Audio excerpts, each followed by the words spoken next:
Let's talk about Robert Peston. Robbo mate. You know, this guy, him and Laura Kunsberg have a lot of questions that need to be asked of him, but specifically Peston in this case. So let's talk about Robert Peston because I am my own editor and I don't play by no one else's rules. So Robert Peston here is surprised. And unfortunately, I expect unsurprises. Nate Diaz isn't here for comment, but I am. So this is about a Sunday Times piece, which I'm going to be looking at probably tomorrow. I need to really dig into this. So this is the piece everyone's talking about, sharing and stuff like that on Twitter. If you're not on Twitter, then you're lucky because Twitter's a bad place. It's where I am. So, anyways, we can see that according to Robert Peston, right? So let's look at some dates here. So COVID-19, the threat of COVID-19 wrecking our lives was clear to senior health experts on the 22nd of January. This date is etched into his brain because of the fact that he wanted to discuss it on his show, but he didn't because maybe his editor or maybe he's just an idiot. And on February 11th, I emailed ITV colleagues that a senior government source had told me we should know within a fortnight or so if we're looking at a pandemic in the UK. The risk is 60% of the population getting it with a mortality rate of around 1%. So already this number was wrong because of a Lancet journal article, I think it was, that came out, and Lancet are a big medical thing in China, I believe, and they said the estimate of the fatality rate or mortality rate, it's just fatality, some people use mortality, is 3%. So already the government's estimate is wrong. So we've got that right. So they thought 60% of the population would get it with a mortality rate of 1%. So that means about 500k deaths. So 500,000 people would have died if the government had pursued what it originally wanted to pursue. And what do we know? That it was down to public pressure that the media, that the government had to back off and essentially shut things down because people were scared. And so what we know about Robert Peston is that he believed in herd immunity. So this is from the 12th of March. So here he's saying that, I emailed ITV colleagues that senior government source told me that we should know within a fortnight if there's a pandemic, 60% getting it. So this man, he's written a piece about why herd immunity will be vital. And it depends on the kind of herd immunity he's talking about. If he's talking about the vaccine herd immunity where, the majority of people are vaccinated against it, like we are against smallpox and polio and things like that, then it's important. And he's not wrong if that was the case. However, the key phrase we all need to understand is herd immunity, which happens when a group of people or animals develop sufficient antibodies to be resistant to a disease. This piece coming out on the 12th of March, even though Robbie would have known that at this point, if he's telling the truth here, because these tweets come from 2 days ago, if he's telling the truth here, that he had emailed an ITV colleague that around 500k people would have died because 60% of the population, and I'll go through the maths in a minute, I'm not very good at maths, so you'll have to bear with me. So we can tell that Robert was a believer in herd immunity, or at least if you read his article here, he's not being very critical. However, the government's, he's talking about the government's main argument about not closing schools, which is it will deplete the NHS. Maybe if you didn't underfund the NHS for 11 years, it wouldn't be the case, or 10 years. But Robert did not put this in his piece. I wonder why, Robert. You've got a lot to answer for here, mate. So, talking about the 5 billion as a down payment on the needed extra beds and stuff and relevant kits. But money is not that helpful when supply and staff are short. Realistically, you're meant to keep these things topped up, and you're meant to keep a surplus of beds or whatever, not a massive surplus, but you want to keep the NHS spick and span. You want to keep have as many doctors as you possibly can, and you want to make sure no one's extremely busy. But we know that's not the case. It's really hard to get a GP's appointment. A&E wait times are over 4 hours, missing the target. So we know the NHS was in a very weakened position. But Robbie here, he doesn't want to talk about that. He talks about let's see if I can find the bit. Here we go. Just there. So for what it's worth, ministers are looking with grim bemusement at the debate in football's governing bodies, that's the FA, about banning people from stadia.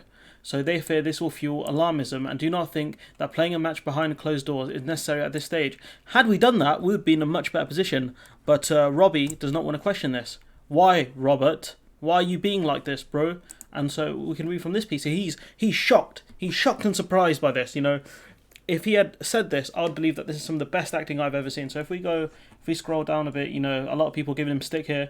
Gobsmacked, give it up, you're part of the problem.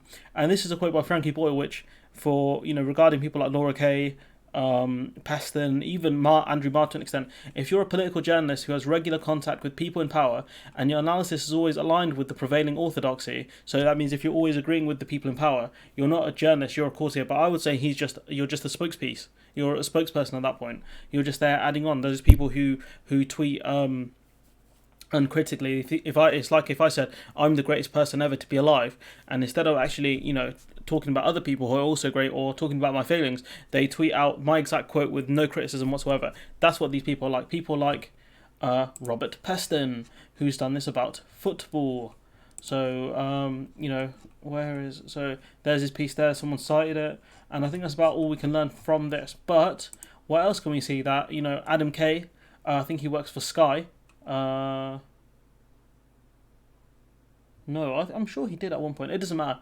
14 days ago, so this is in March, this is start March, they had fewer coronavirus cases than we do. They employed similar public health measures to us. Now they have 7,000 cases, 866 deaths. Unless I'm missing something, this is us in a fortnight. Hopefully we won't wait that long before something more. So here Adam Kay is saying do something. So what does Robert Peston say? So he's quote tweeted this tweet. Response from senior government source. Who is your government source? Who is this? Who's telling you this, Robert? Who is it? Is it a certain man? His name ends with ings. I made that on the fly, so it wasn't as smooth as it could have been. So response from a senior government is the Italians did several of the populist, non-science-based measures that aren't any use. They are not who to follow. The Italians aren't the ones to follow. Are we the ones to follow? Because from what I've read, our death rates are, I think, the worst in Europe. I believe, and their curve is flattening. Ours isn't. Because we have massive problems in the way deaths are recorded. So we've got a quote here from Lena. I follow her on Twitter. She has some interesting takes. Sometimes I disagree, but it's Twitter, so what do you expect? People are humans. What is the point of this tweet? It gives zero insight. Say hi to Dom. So what she's saying is say hi to Dominic Cummings, and she's right, because this is from a government source. Who's his source? It's Cummings. So what they do is they get people like him to they give him quotes and things like that. I'm your government source. I'll give you the scoops, and you tweet these things out, and that's what it is. That's what it is with this guy. And so look, he's tweeted out unequivocally that response from the government is this. He's not added anything. He could have put he could have put actually what the Italians have done. That's non-science based, but he hasn't. And that's what these people do. That's how he gets interviews. It's for access. This is what Noam Chomsky talks about in Manufacturing Consent. You don't rock the boat and they give you access. That's all it is. It's always been. And so here, his man's talking about his surprise. But if we actually look at the maths, here, so the government said 60% of the population will get it and 1% deaths. So that's 500,000 people would have died. Ministers knew that in the second week of February. And we'll go into this piece where Boris is ducking Cobra meetings so he can take selfies with his wife. It's not really, the second part of that isn't really true, but he's out there having a jolly on holiday and stuff. So these are some of the maths I tried to do. If it's not right, then, you tell me. I wrote it down in words as well, so I'd have a Pretty Patel moment. So the UK population is about 66.65 million. It's 2019. So if the UK's population, if 60% gets it, if the 60% guess is right, that's about 39,990,000. It's around that number there. That's how many people would catch it. So with a fatality rate of around 7%, which is what I believe we have, because if you go off the official numbers here, if you divide the confirmed cases by the deaths, that's around 7%. If my maths is off at any point here, let me know in the comments and I'll correct it, or something. I'll correct it. I'll take this video down. I'll correct it. And so that's around 7% of people. So that's the. I have to keep track of what I'm saying here. So this is the amount of people in the country that would have caught it if the 60% guess is right, and how many people would die if the fatality rate stayed around 7%, which it currently is. 2,799,300. That's how many people would have died.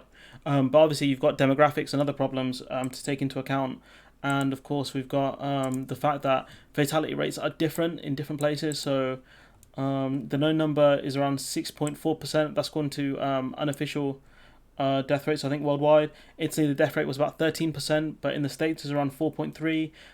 Even in South Korea, it's about 2% of people tested would have died.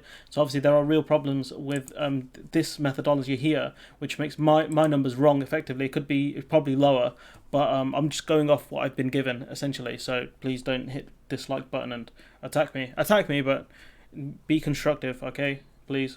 So there we've got around 7%, so that's 2 million, over 2 million people that would have died. So the current number, the current death rate in the UK is about 16,000, and that's partly because everything's been shut down. But obviously the number's going to keep growing as it is. And so that's the current UK death toll. As far as we know of, obviously that number's higher purely because certain deaths aren't being recorded, like people in care homes, and things like that, the elderly. And so if you die at home, you're not counted for some reason because government. So if the fatality if the fatality rate is at 3%, which is something that the Lancet study, I think, did. It's a preliminary study, January 24th, so it would be massively outdated. But this is the number that the government could have had, considering that this was published in January and those meetings happened in February. They would have had potentially these numbers. So where they pulled out this 1% figure, I have no idea. They should have been modelling on about 2 or 3%, effectively. And so that would have been much higher. If it was a 3% death rate, it would have been 1,199,700.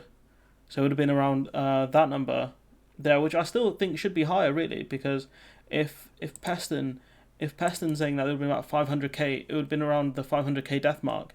It would have been about, 1.5 million? So I don't know if my math is off there. Or I'm not sure if my maths is off there, but that's not the important thing, because the maths here is going to be wrong anyways. But this is just off whatever model that I could have created. I'm not a maths guy, I'm not a statistician. I'm a politics guy. And so point being here is that Peston, people like him, have a lot of answering to do, because he's one of the people who pushed the herd immunity fallacy. He never questioned power. That's not what he does. He's there as a spokesperson. He'll give softball interviews and things like that. He might ask the odd difficult question, but he's not going to rock the boat that much. He's not going to do what what's that guy's name, man? Andrew Neil? Is his name Andrew Neil? He's not going to do what Andrew Neil does to people, which is absolutely smash him. He's not going to do that. He's not going to do what Emily Matlis does, where she lets them tie themselves into knots. He's not going to do that. This is what Robert Peston does. This is why he gets the big interviews. It's why he gets to interview people like Johnson on a regular. It's why people like Laura Kuenssberg get to do this. Because it's a softball interview. They're not going to ask you big questions. They're not going to ask you the hard questions. And that's why people like him shouldn't be classed as journalists. He should be classed as government spokesman. So if we look at his Twitter here, ITV political editor, speaker for schools, founder, writer, WTF, Hospice UK, vice president, Arsenal, Peston, as in #Peston show, 10:45 Wednesday. So I don't know. His bio's a bit weird. He's not a political editor. He's a spokesman. He's a spokesman. That's all it is. Him, Laura Kuenssberg, they're spokespeople for the government. That's all they are. They sold out for power. That's it, top and bottom of it. And so I'm going to leave it there. And you tell me what you think in the comments below. If my maths is off, I apologise. I did the best I could. But yeah, if it's in around the ballpark figure, then we can guess that. Look, this is what they thought: 60% of people get infected, 1% will die. We know that's not the case. That's around the 400,000 mark.